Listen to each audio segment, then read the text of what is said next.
All right. Right. Well, let's start with our first question.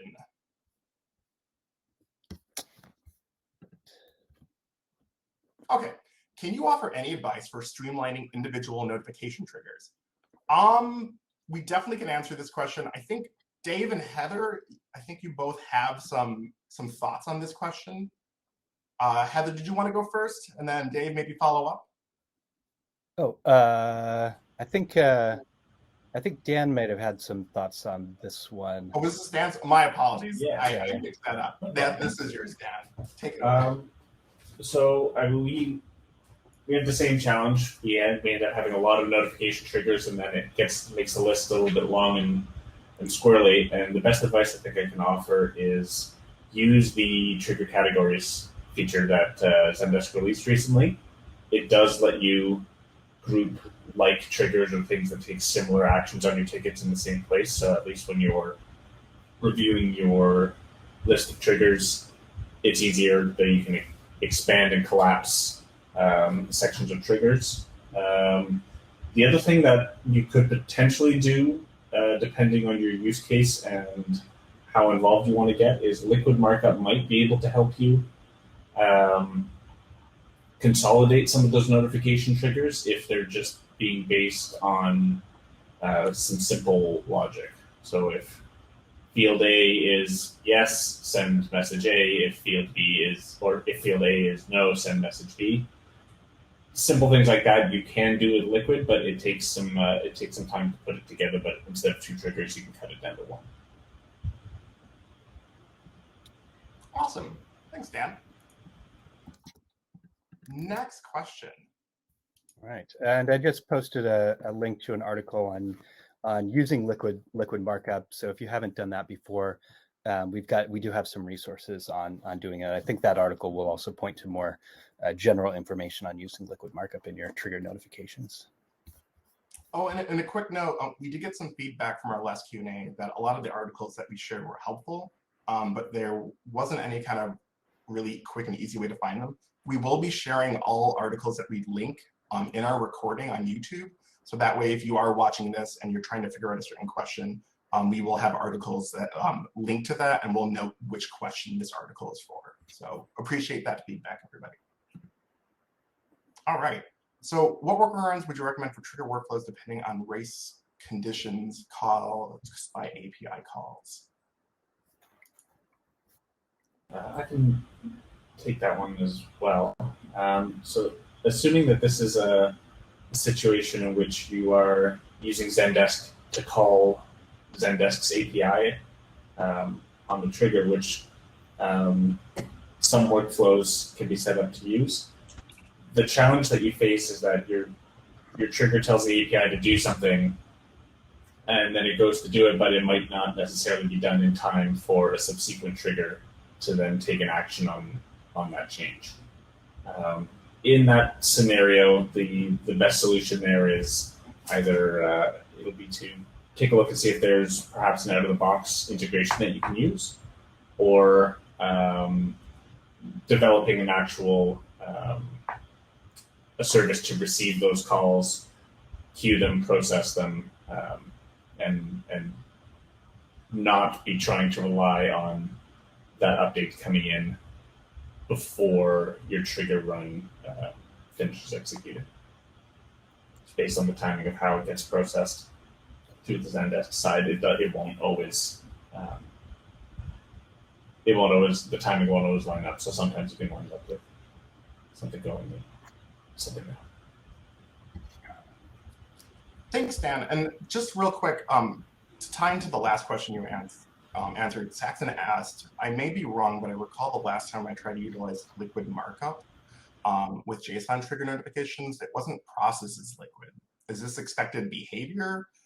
It'd be very helpful to have like a master trigger where I can just customize the response conditions instead of maintaining many different triggers for different conditions.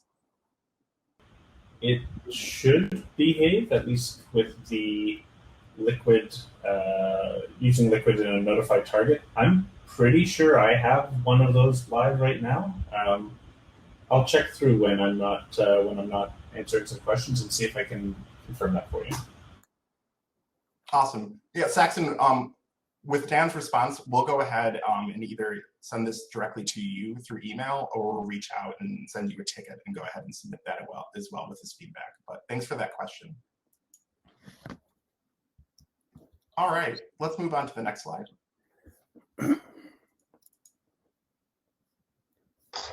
Yeah, I think this one's for me. So I'm actually going to give a little bit of context on this and then turn it back around to folks who might be interested in this to ask for more feedback. Essentially, triggers are inherently tied into the object save. So right now that's just tickets. In future, we want to extend that capability to other types of things as well. But I'm interested to understand what you mean by like schedule hours. Like, is that a specific condition that you're looking for? Are you looking for more like automations type behavior? But yeah, I would like to have more information on this question, please. Yeah, and we can look up, if the person who asked that question is here, any kind of like further elaboration on it would be helpful. But if not, we can go ahead and look up who that was, and then we might reach out to you and just kind of ask you to expand on this question specifically. But yeah, thanks, Nina. All right, moving on. Yeah, sorry, I would just chime in. Like, we do have, you can't set a trigger condition on whether or not a ticket is within its own business hours. So if you have a ticket that's assigned to as one of your schedules, then you should at least be able to say, have a trigger fire or not fire, depending on whether it's within the hours that it's already assigned to, if that makes sense. Awesome. And then this one is for me too. So any plans to allow us to create personal notes, triggers, and automations? The very short answer is yes. I can't give you an exact time frame or can't make any promises around this, but this is something that we are actively looking at and would like to do. Yes. And there is, I think Heather had a little bit more detail on a non-native workaround that you can use with HTTP targets. Heather, do you want to expand on that a little? Yeah, I wasn't sure if the person asking this was wondering how to automatically post a private note on a ticket under certain conditions. And if that's the case, then yes, that's possible. You would go to extensions, create a target using HTTP. Once you do that, you refresh your screen. You can set up a trigger. And at the bottom under what you're going to do, actions, you would say notify trigger or notify active webhook, depending which way you went, and add the content there based on the conditions that you've outlined. I don't mean to go so fast. I just want to let you know that it's doable and you can post private notes on a given ticket based on conditions. Right, and that'd be using Zendesk's API to update the same ticket that the trigger is working on, which does risk that race condition thing that Dan was addressing before. And I think this is one of the common. Oh, is there another way of doing it? Yeah, the race condition can be nullified by using a tag. So normally when I use a trigger like that, I will say, look for a ticket that does not have this tag, and I specify a new tag. And then at the bottom of the trigger where add actions, I'm going to add that tag so it cannot keep running like a race condition. Gotcha. Okay. Cool. Next one. Oh, yeah, sorry, that was the same one. All right.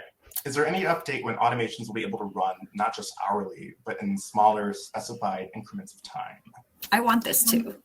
This is another question for me, and I don't have a specific update, but yes, this is another thing that is on our radar. This is a top sort of priority for us. We know this is really important, and this is something that we're hopefully going to be looking at in the next year, but I don't want to make any commitments in terms of time frame. But yes, this is something we'd like to do.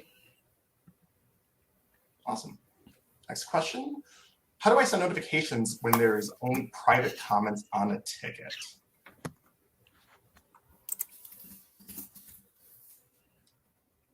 So you could have your notification trigger use the comment is private in the all conditions.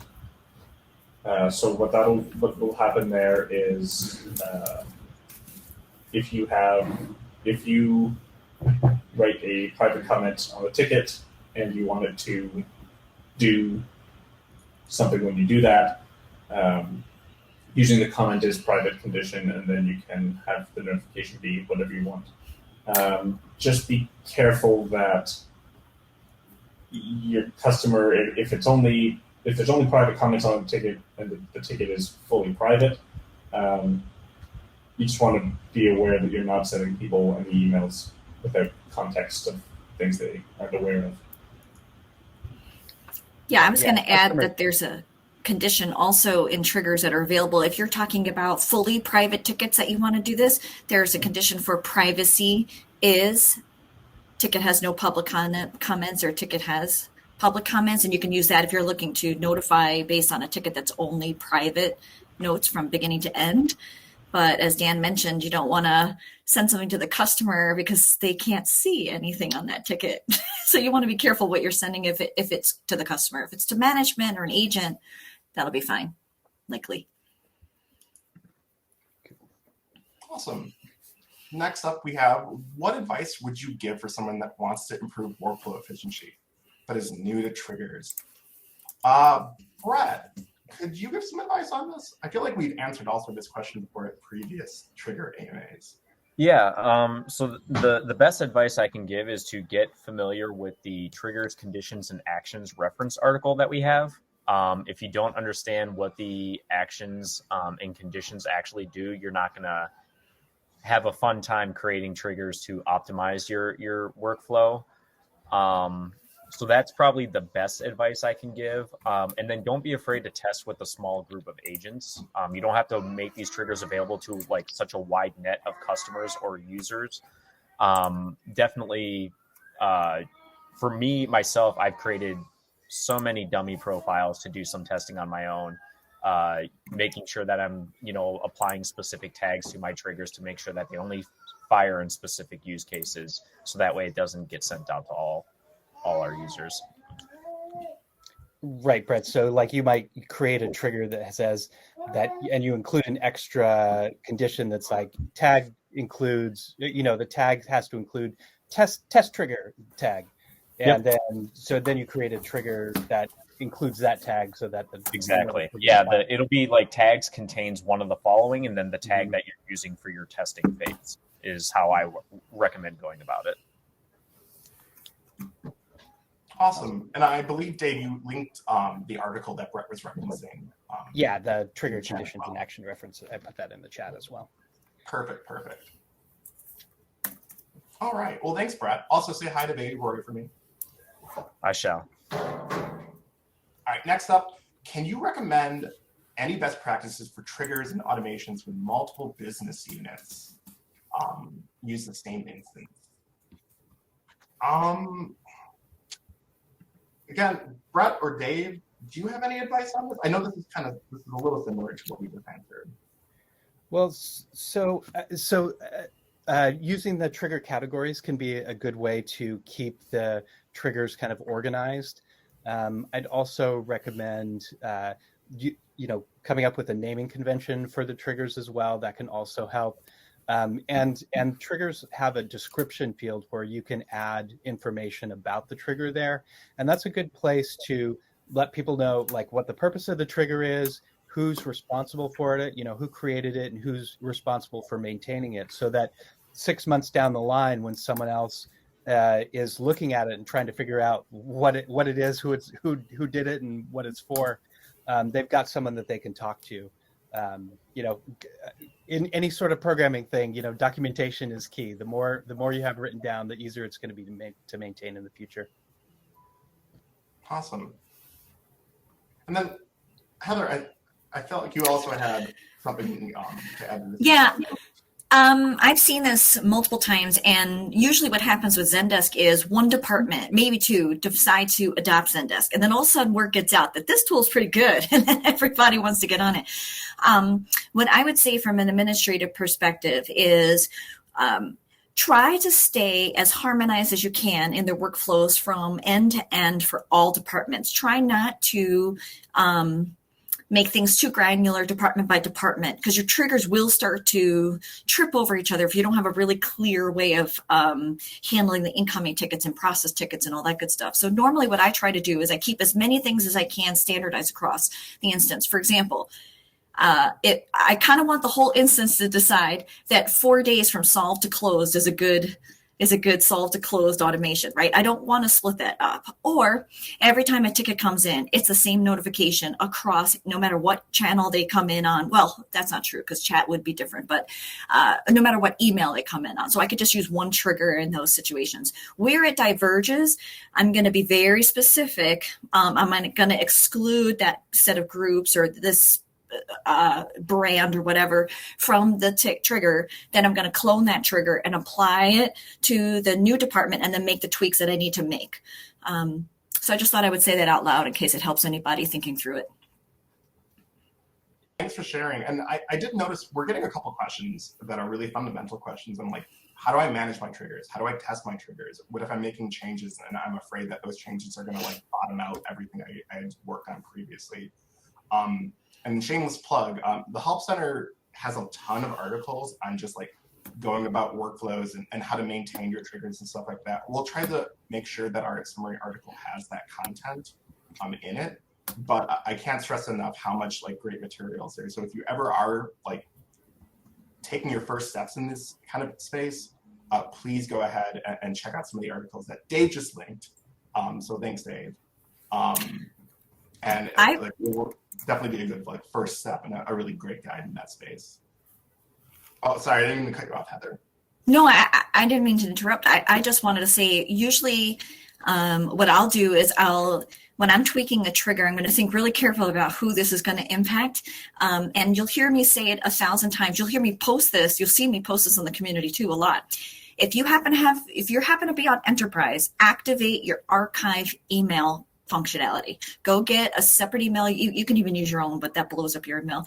You're going to get a copy of every single email that comes out of Zendesk. That is my number one way to double check that after all my testing, that the user experience has not been negatively impacted.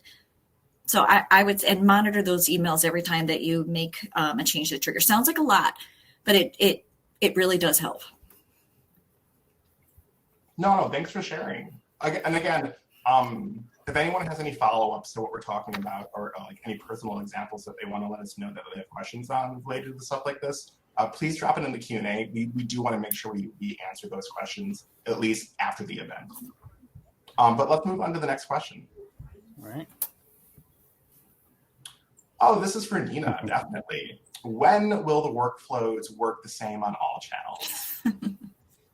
Yeah, so I'm hoping someone will correct me if I'm interpreting this wrong, but I think there's like a macro and a micro way to look at this. So the macro way is that we have all these different tools and features at Zendesk, like we have messaging and chat and talk, and all of those things need to be harmonized. And that's, again, something that we are actively working towards.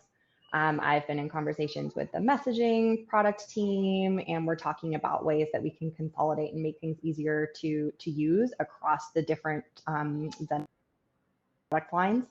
And then also the micro level. So within support triggers today, we have I know there's some sort of idiosyncrasies between the different types of channels. So if there's anything specifically that you're interested in, feel free to throw it in the chat and I'll take a look. But that is my broad answer, that this is something that we're working on today. And this isn't like a sort of snap my fingers and make it better situation. This is going to be like over the course of a longer period of time that we consolidate things, but we're working towards that. And just again, for anyone who does have product feedback, we know that the product feedback process in the community before was a little less responsive than users wanted. Over the last few months, we've really kind of revamped that. So we really do stress, if you do have product feedback, please go ahead and post it in the community. Our devs are actively working in that space, and not only that, our community is definitely passing that information along to the devs. So we do appreciate any kind of feedback we can get, especially some of the questions that we got today. All right. Yeah. Oh, sorry. Just quickly, we didn't do intros at the beginning, but my name's Nina. I am the product manager at Zendesk for triggers and automations, and I do read community posts. So Please. You know, we didn't do introductions. My apologies. We saw how many questions we had and I just jumped into it. Why don't we real quick, like just go through who these people are answering your questions. I'll start with myself real quick. I'm Devin. If you've been to a community event, you've seen my face before. I run stuff like this and also do other various things in the community as a community engagement specialist. With me from the team is Brett Bowser and Dave Dyson. They're also community engagement specialists. Their primarily area of focus is not only the community, but product feedback. And they're two of the hands that are in charge of really revamping that process and making it a lot more easy for developers and customers to talk. So round of applause for them for that endeavor and taking that on. And then also with us, we have Heather Ramel, who is a community moderator and also a Zendesk entrepreneur. We have Dan Ross, another community moderator, and just all around super nice guy, probably the nicest Dan I know.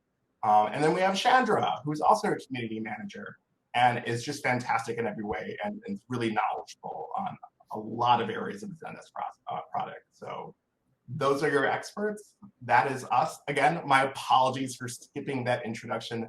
I was just really excited and wanted to get to all these questions to make sure we didn't miss anyone. No one got left hanging, but let's continue. Next up we have, can you offer any advice on making fewer hops between receiving the ticket and getting it to the person who can assist? Definitely think we can answer this one. Dan or Heather, do you have any advice on this? This definitely seems more like a workflow question than anything. Yeah. So this is going to be different for each instance. I haven't seen this happen the same way on any different instance. So I would take a look at why is that happening. So in the ticket history, it'll tell you if you just click on events on the top right, if you happen to be in an agent workspace, you know, that little time clock thingy looking thing. That's the technical term. You could see the events that fired on that ticket.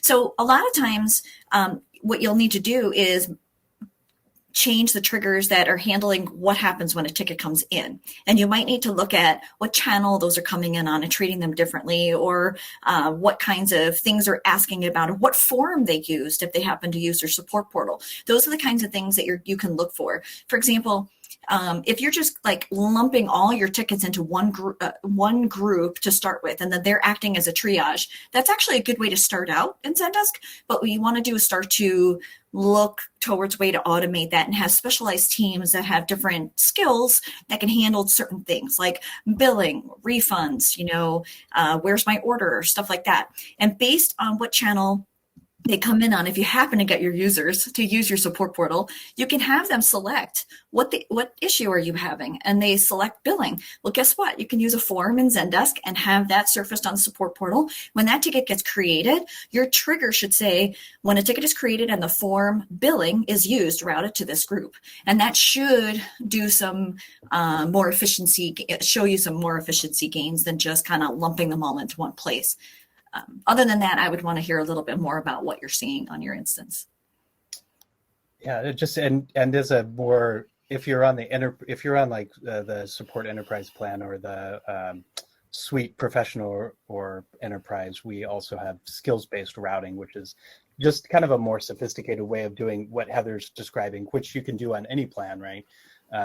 So that's something to look into as well if you're on that plan. And I just posted a link to that in the chat. Awesome. Thanks, Heather. Thanks, Dave. Yeah. All right. So let's move on to the next question.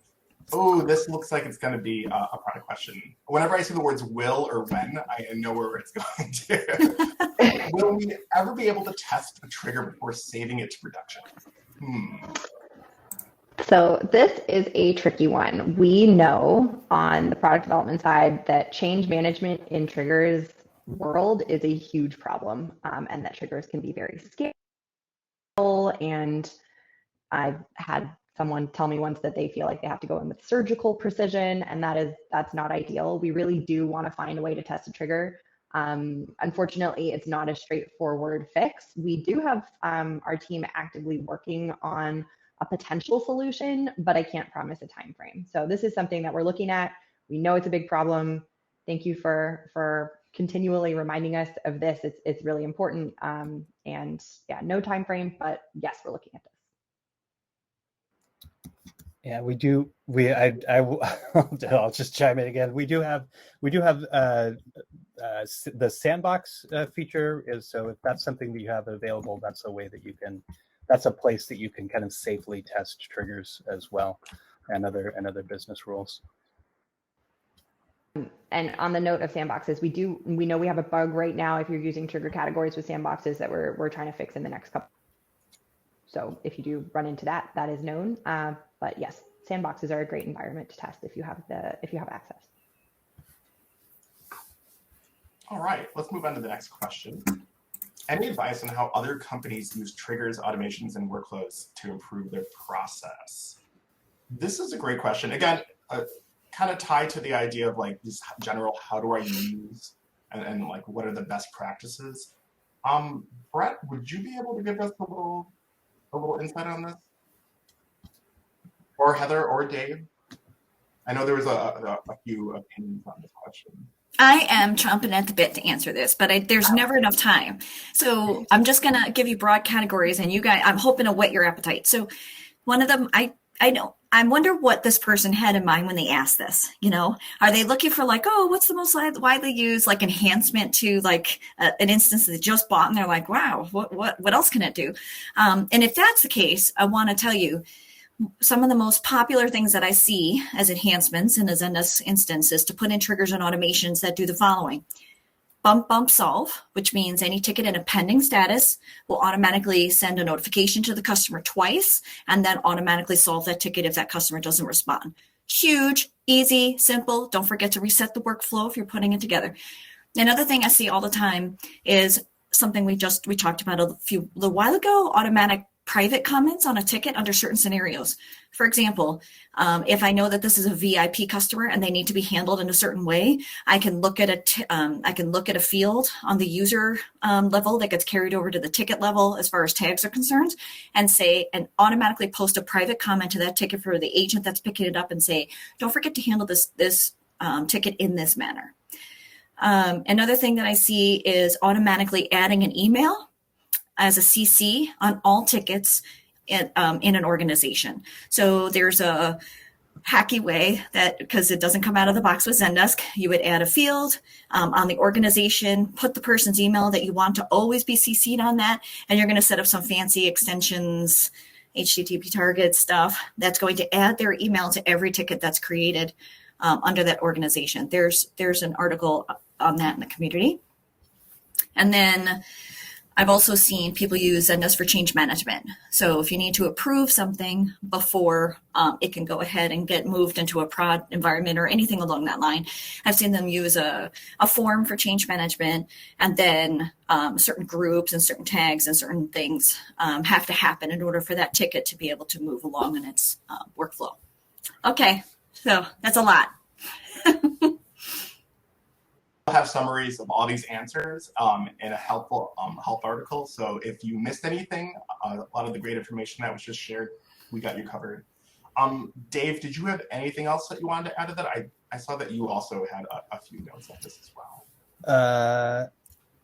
Gosh, I think Heather did a great job. No, that's okay. That was a very robust answer, so not a problem. I do have something to add. I definitely recommend everyone takes a look at our triggers recipe reference guide, which I'm linking here.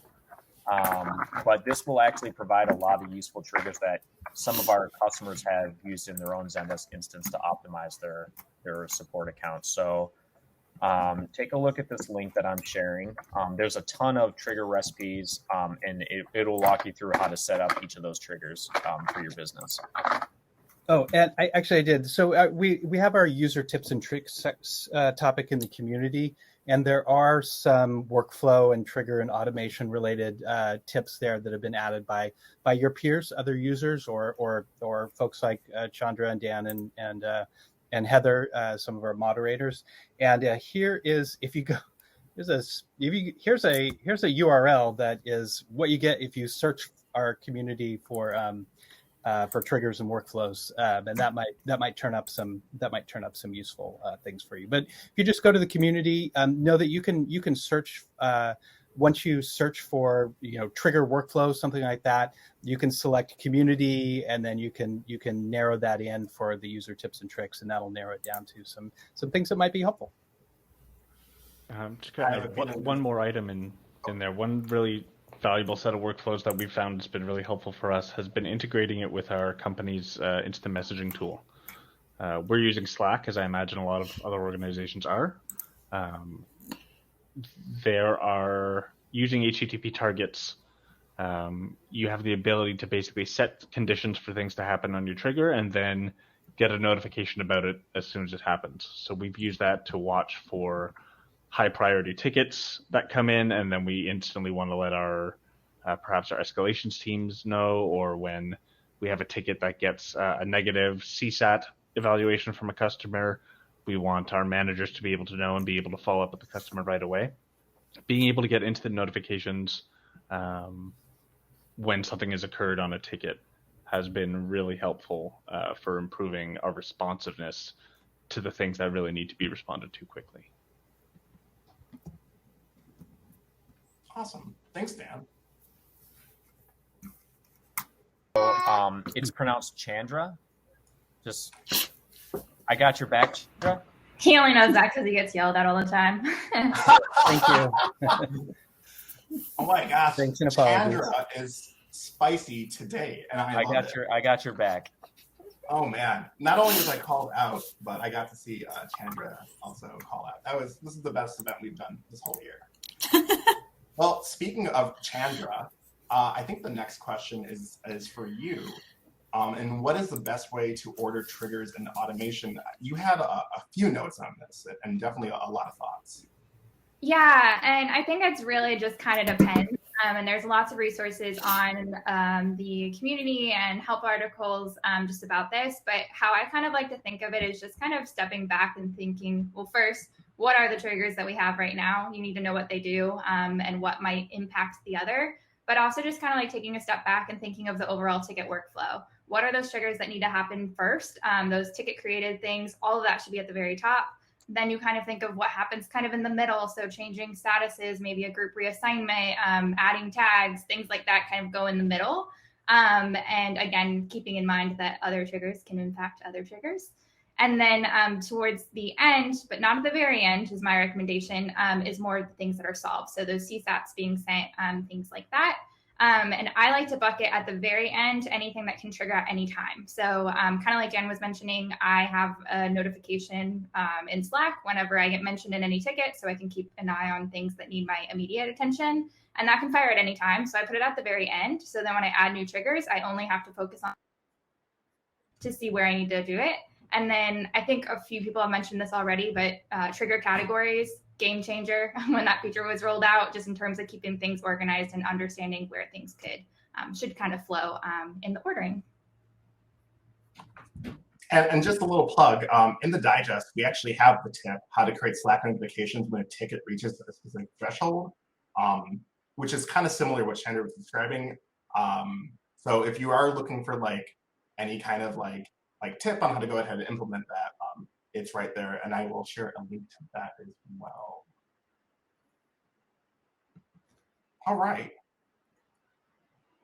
Well, next question. What is the best way to target specific tickets without overloading ticket events?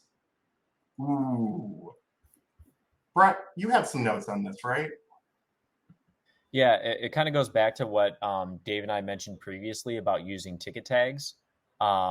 And then setting up your triggers using the tags contains one of the following, and then the tag that you're using for that very specific ticket or tickets.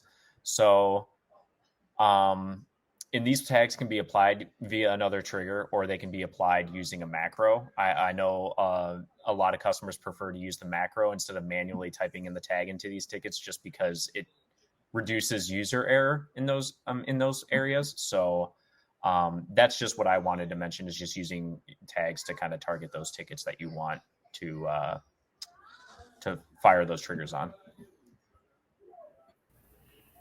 I would just mention I usually see lots and lots of triggers firing in a ticket. So I'm not sure what the concern is in overloading ticket events, except that it's kind of hard to unravel when something goes wrong. So that would just go back to my standardization discussion earlier, to try and standardize across your instance.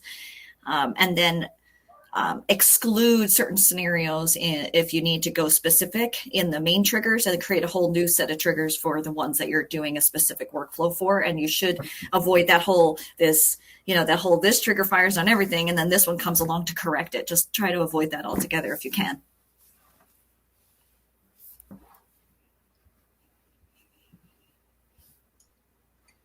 So I'm just kind of sorry. I was reading the comments from Daniel and John.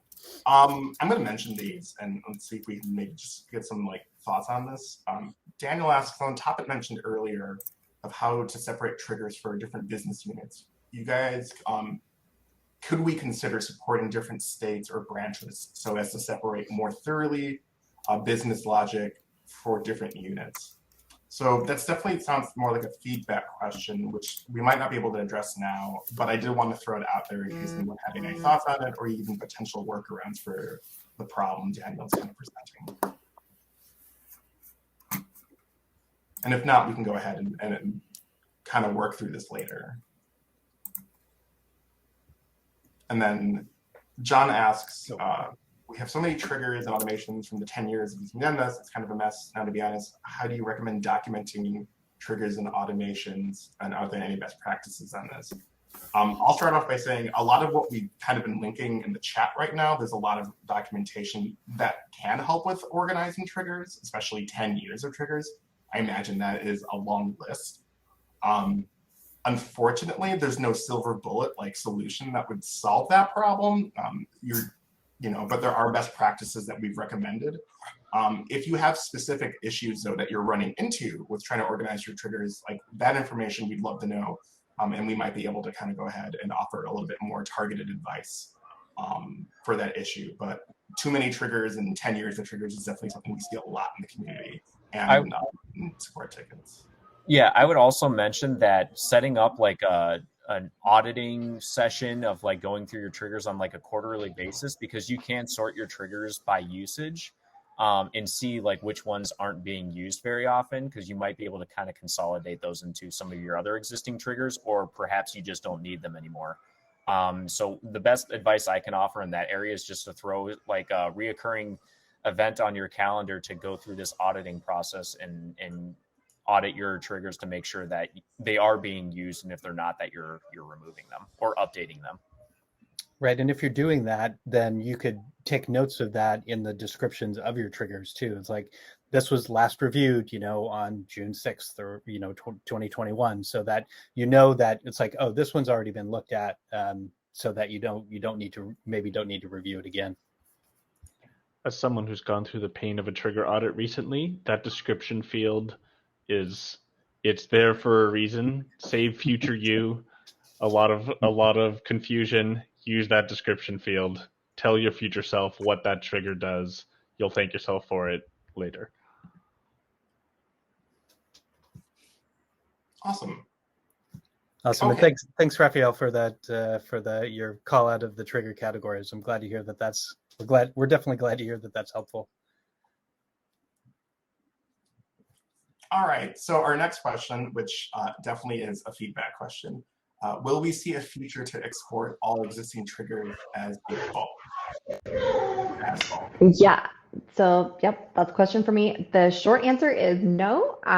That's not something that we are planning. I'm interested to understand more about why this would be desired. Is this because you want to export them and see what they're doing? Do you lack visibility in the UI to see what's going on? I guess I'm curious, why would you want to do this? I'll help. It goes directly back to the previous question. We want to know, we would love to know what each of our triggers are doing without having to open every trigger to take a look and test stuff out. Sorry. but it's true. Yeah, no, that makes sense. And that's something that we're working on. So yeah, that's a great dovetail with this. We're working more on that problem and the problem of understanding what your triggers are doing and how they interact rather than the trigger export, which feels like it would just be another step in your process of auditing and probably not the ideal solution. There are some tools out in the Zendesk marketplace though that are able to do this as a non-native feature that can export your triggers into CSV or your macros, your automations as well. I did not know that. Thank you, Dan. Are we allowed to mention specific names of integrations here? Sure, I could yeah, search. you got it. Then the one that I've had a fantastic time using is called Data Manager. There's a 7-day free trial with it, and then it's $4 a month, but it saves me far more than $4 of time. And it allows me to export out a whole bunch of system config stuff or pull out information about users, tickets, organizations, groups, views. So it's been really helpful for us. There you go. And I put a link in the chat. Dave. Mm-hmm. All right. Well, we are getting closer to the end of our time, and we do have a handful of questions to go through still. So let's press on. Again, keep asking those questions. I do see them right now kind of floating in the Q&A section. Again, if we can't get to them by the end of the day, we will address them later. But moving forward.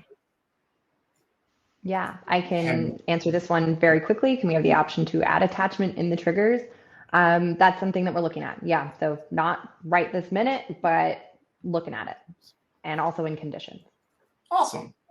Okay, next up, is there a way to use keywords that will trigger automation? I believe, Chandra, you had some notes on this, correct? Yeah, so it's kind of hard to tell exactly what this question is asking for, but how I kind of read it was the keywords were going to be in the comment of the ticket. And if so, there is an action that you can fire based off the ticket description in automations, but it's only going to look at the very first comment. If you're looking for any other comments, maybe it's an internal comment, maybe it's like the third comment down, whatever those keywords are, you can build a trigger that's based off the comment text. And hopefully you can accomplish what you're doing with that trigger. And if not, you could always build that trigger based off of keywords that are in the comment text and then add a tag and then use that tag to fire the automation at the time that you're looking for. So those are kind of the ideas that I had based off the question, but again, it might not be specific to this use case.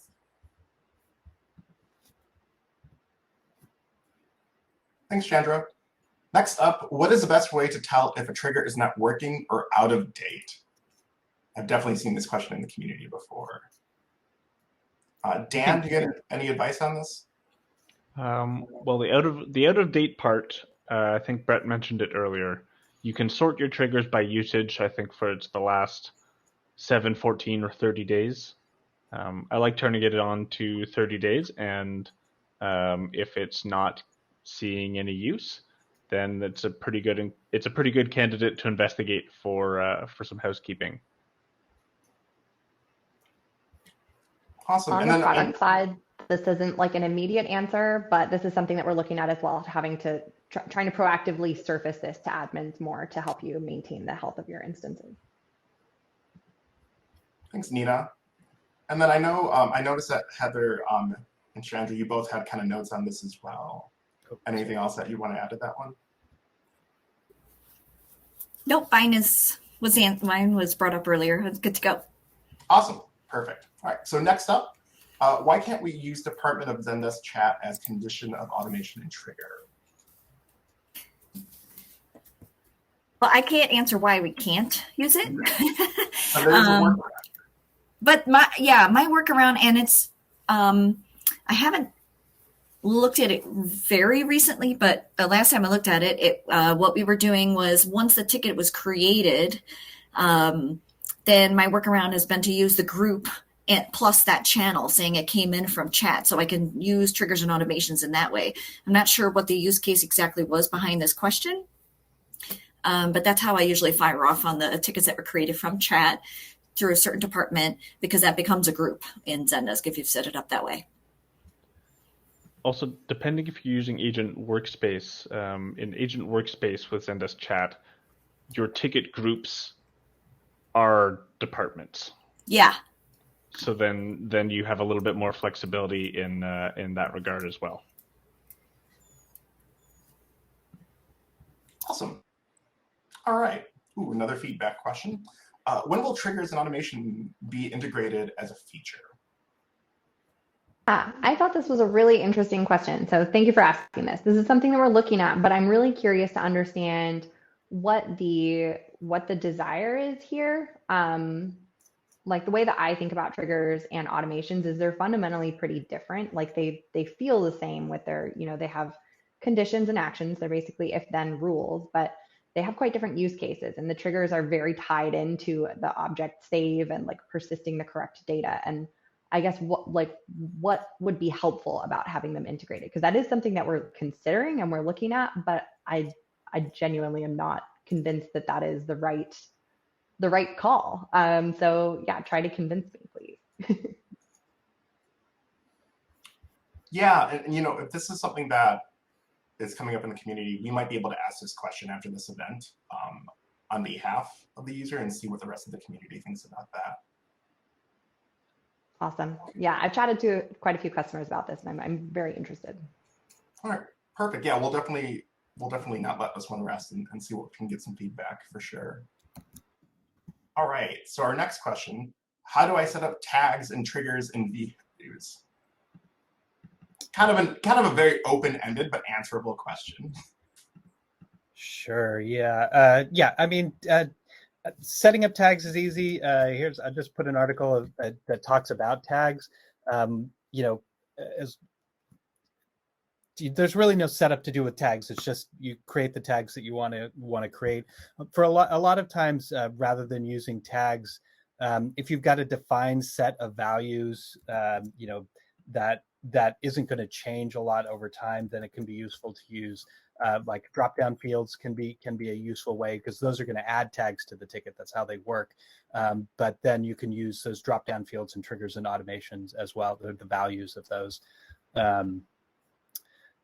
Yeah, I don't know if there's a specific question around that, but once you so a common use case is if a new ticket meets a certain condition, then you add a tag to it, and then you can use that tag in views to narrow down the tickets. So only the tickets that meet that condition that you defined in the trigger and added that tag are displayed in that view. That's a really, really common use case, I think. Heather, did you have any? We don't know what the specific reason around asking this was, but I would just say from my experience with tags is that I try to untrain any agent that tries to touch the tags field at all. Because they can unintentionally unravel a bunch of my triggers and automations that I've put in for very specific reasons. So I usually untrain them. You can use a ticket field manager to hide that field if it's becoming a problem. The other thing I just want to mention on my personal best practices for tags is that I'm not going to use regular English, because I happen to speak English as my dominant language. Not going to use regular English words in my tags. I'm going to tell you why. When I go to search for a ticket, it's going to bring up all the stuff, including the ones with the tags that say that regular word. So a lot of my tags will be like nonsensical, but give me clues as to what they're for, so that agents don't unintentionally surface these tickets just because my tag said a certain word. Something to also advise your agents, kind of building on what Heather said, having to untrain a certain behavior. You may also have to untrain that behavior with people who are creating macros. There is a function, there's add tags and remove tags, which can cause the same problems, but there's also set tags. And set tags will remove all the tags from your ticket and replace them with whatever you put in the macro, which can make your life as an administrator very difficult if you're not sure where that macro is coming from and who set it up. Yeah, that way lies tears and madness. Add tags set tags replaces everything with what you specify. Add tags just nicely appends tags to what's already there and leaves what's already there alone. So very important. All right. Yeah. Every time I see the set tag issue, I cry a little bit inside.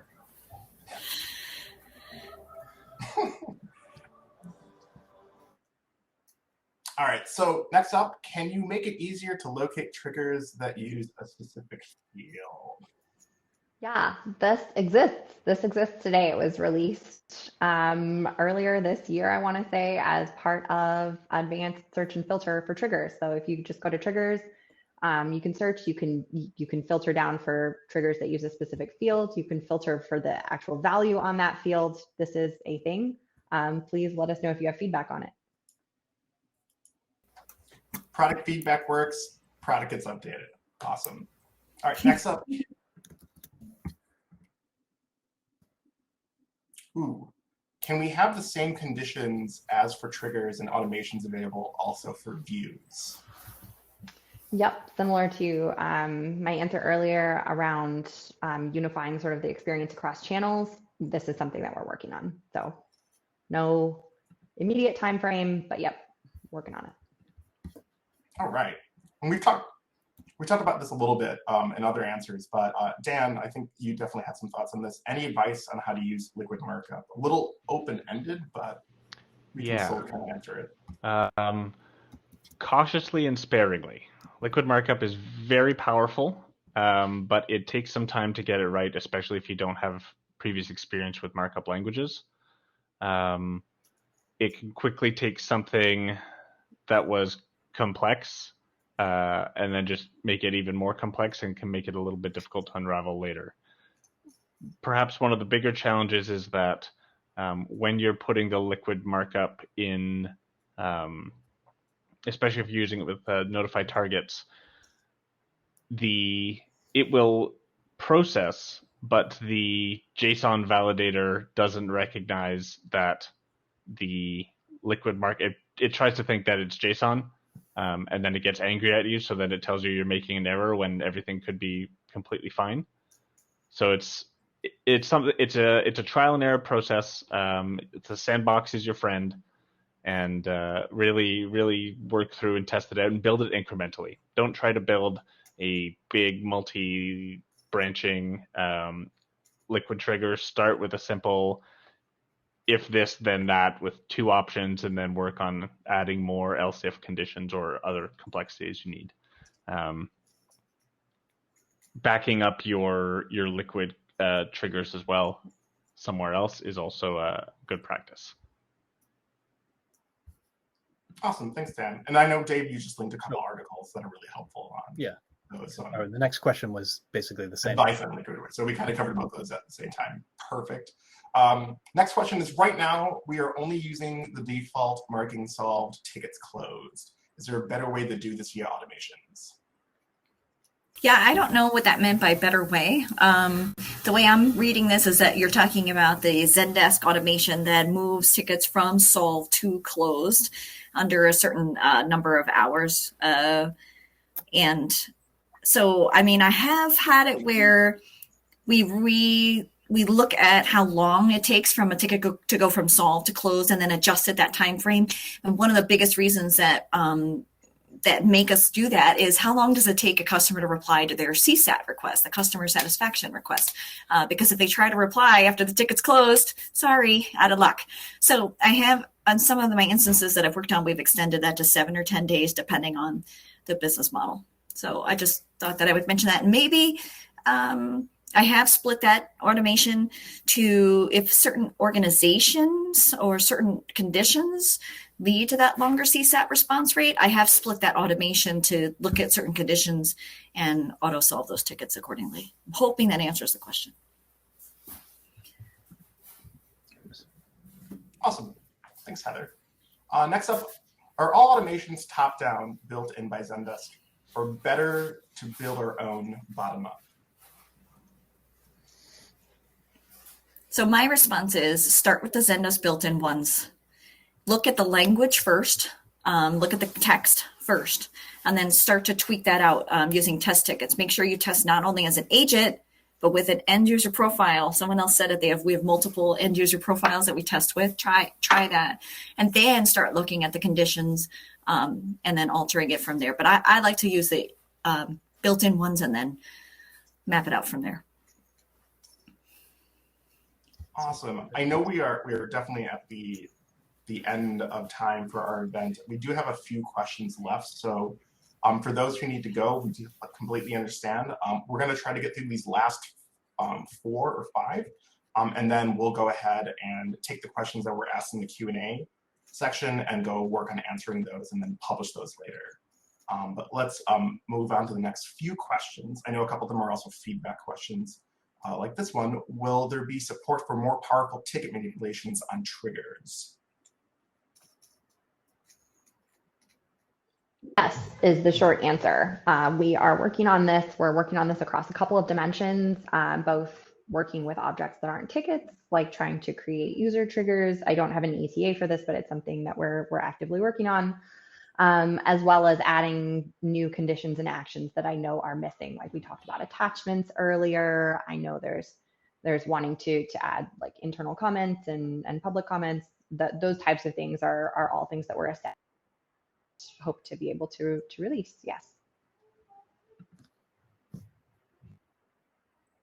So what resources are available to those struggling with building and troubleshooting triggers? Again, I think we've covered this question a few times with different questions. A lot of the resources we've linked to are probably your best solution. I know Brett's kind of shared a few tips on this already. But we'll go ahead when we're kind of publishing the answers to this question, see if there's any kind of other articles that we can share with this, or if the team has any more thoughts on this. But let's move on to the next question. Yeah, I just added a link to, if you're not really conversant with looking at the events log in your tickets, that's the really good way you can follow along and see what your triggers are doing there. Sorry. Oh, yep, that's it.